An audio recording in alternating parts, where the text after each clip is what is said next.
luck, I hold on to you in defending Lady Anna. And since I commit to this with you, I have all the skill and talent in me, and I don't want anyone else to teach me. Rather, I'd like to have him who was loth to horn in a morass, and it'd be a pity if one doesn't force him to horn a pregnant mare. For I can't find one improper word, whoever may find it vain in what I say.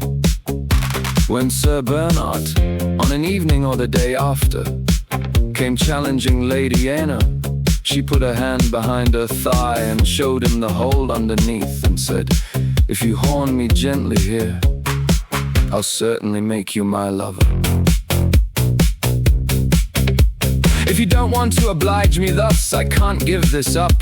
Horn the horn as I turn it towards you, for I have had it cleaned and polished, and you won't ever smell its stench, and don't ever fear mockery.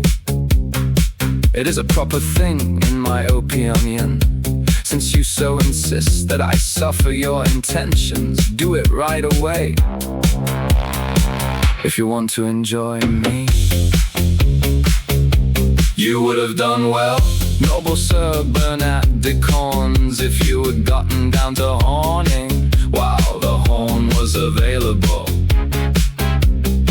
For I fear that somebody else has it, and when the horn is taken, you will never horn there anymore. Lady, I would love to horn, but at the moment of truth my breath fails me. Sir, since you are from Cornwall, and I know you have the habit of horning, horn the horn that you see here, for you'll gain more worth from this one than if you horn 10 other. And according to the way you serve it, you don't have to suffer any damage. Otherwise, you will never have what you ask of me. False womanizers, learn from me that which you don't know. I consider you traitors for courting a woman and thus debasing yourself.